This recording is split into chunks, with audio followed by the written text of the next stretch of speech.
Alright guys, so next step you'll see here is this is my little block that I use.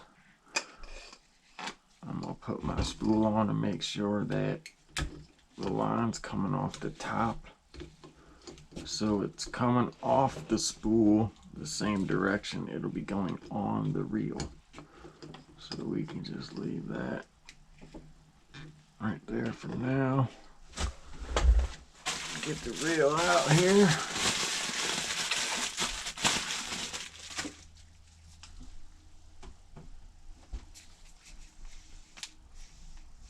Now what I did was I read the directions on the braking, and I got 3 tabs on and 3 off. So I'm gonna come back here and I'm gonna scooch back far enough so I can properly see said reel on said rod. Snug her down but not too tight. Make sure there's no play in it. And then I'm gonna lean her up like this. And then I'm gonna start to feed the braid through the rod down into the spool.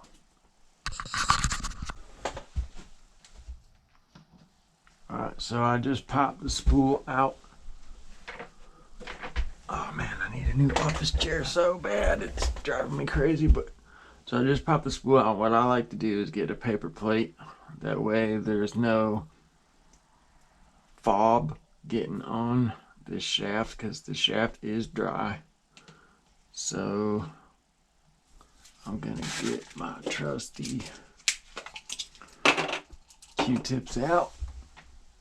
The remainder of my Ardent reel butter. And I'll show you the points that I like to grease and oil.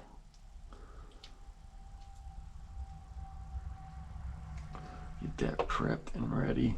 What I want to do is I'm going to take this is only 4 carrier, so it's thin. Get my glasses on here so I can see what the heck I'm doing. So it sucks about getting old and little braid. Forgot about this part. So I'm gonna stick my little braid on here.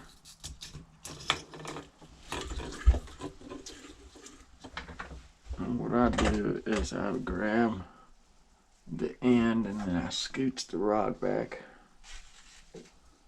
and just start feeding it backwards through the guides.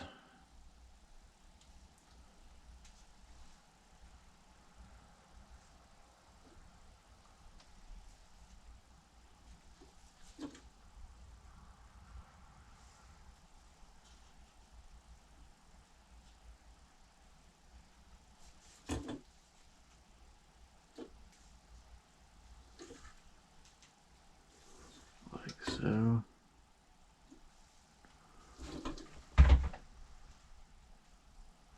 they actually make, I can't remember the name of the company, but somebody makes this little clip deal where you can do this a lot faster.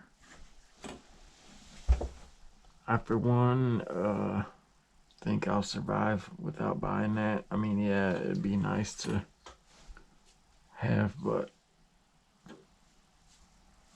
I'm not in that big of a hurry. You know, I'm not a tournament guy. I don't need to be doing this in some super fast manner.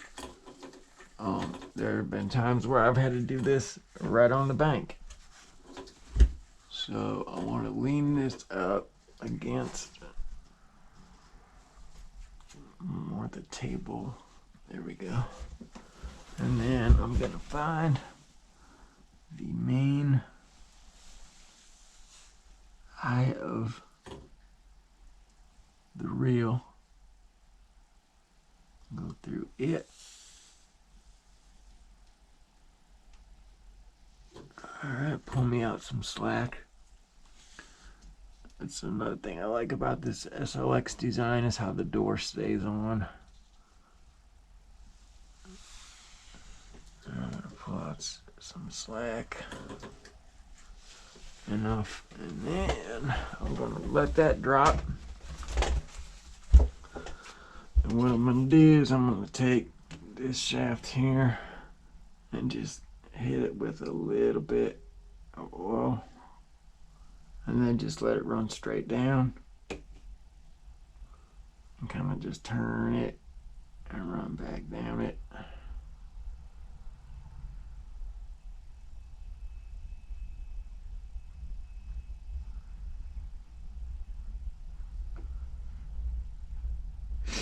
And then pull out a Q-tip.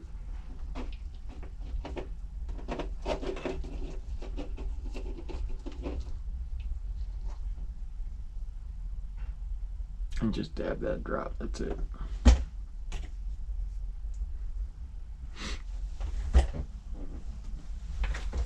So now, I'm gonna find my braid. Get a little more slack here, man. Alright. So, very carefully, I'm gonna set my plate here. Set my spool here, and then tie my connection knot to the spool. Now I don't know the arbor knot, and I know that's the one you're supposed to use to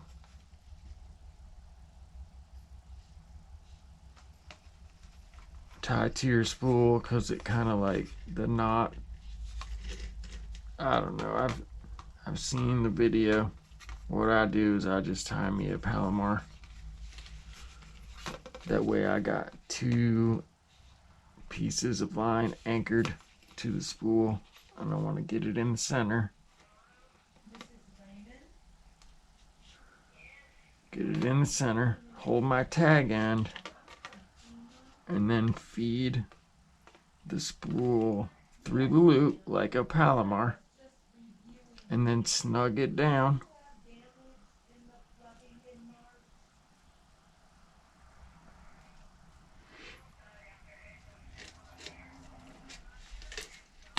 And now I'm going to grab the spool and the tag and tie an overhand knot.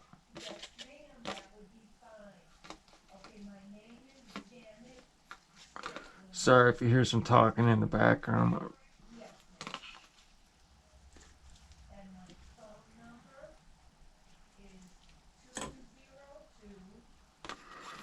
So, I just tie an overhand knot on top of the Palomar, and then I'll do it one more time. And you can feel it snug down, especially if you hold your main line and then give it a nice pull. Then find your tag.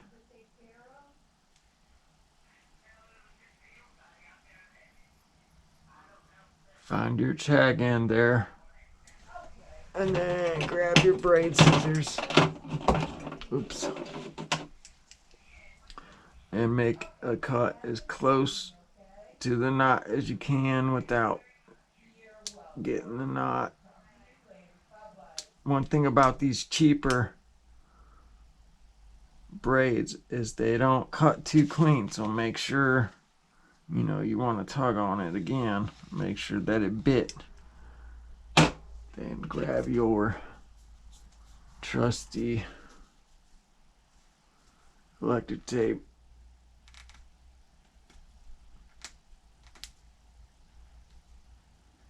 Figures I just cut my nails yesterday. I could have used a decent nail this day for this.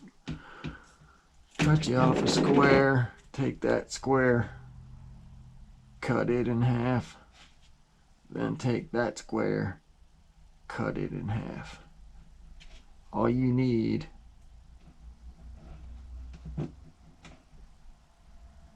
I'd say that's a good piece right there.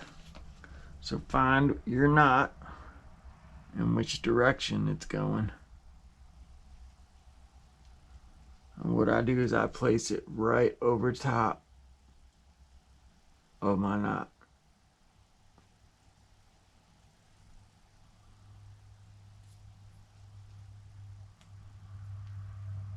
This does not hurt your spool whatsoever. The first time I bought a casting outfit, the guys at Cabela's got that machine that's foot pedal operated.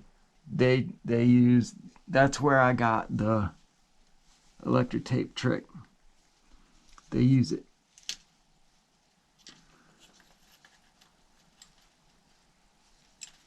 So I'm going to insert my spool with a nice newly oiled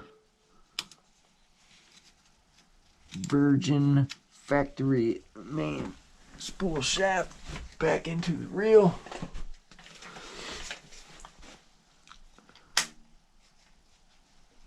Now you got to make sure that all your braid is not draped around anything and that your spool tension's loose enough to close your side door, because if it's too tight you're not going to be able to close the door. Now I'm going to hand wind to get it started, keeping tension on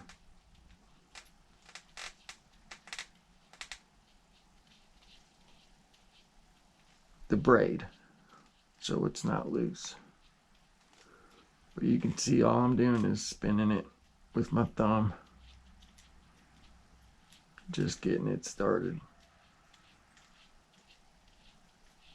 Now it's coming back across,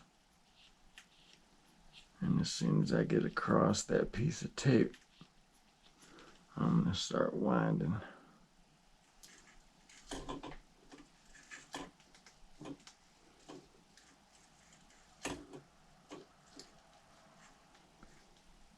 now I'm going to increase the tension on my spool, turn the drag up a little bit. Keep my braid as taut as my fingers will let it be, and watch. Make sure that my backing's going on level.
Alright, so now I'm going to set this down, and what I'm going to do is glove up. That way I can really keep tension on the braid. And then when I go to finish my connection knot from my backing to my main line, I can really snug it down. All I use is a uni to uni. It's never failed me. Some people get really crazy with their backing to mainline connection knots. I do not. I've never had a uni to uni fail. I just can't see how it would be possible when you have line sitting on top of line that never gets exposed, how it would fail in the first place.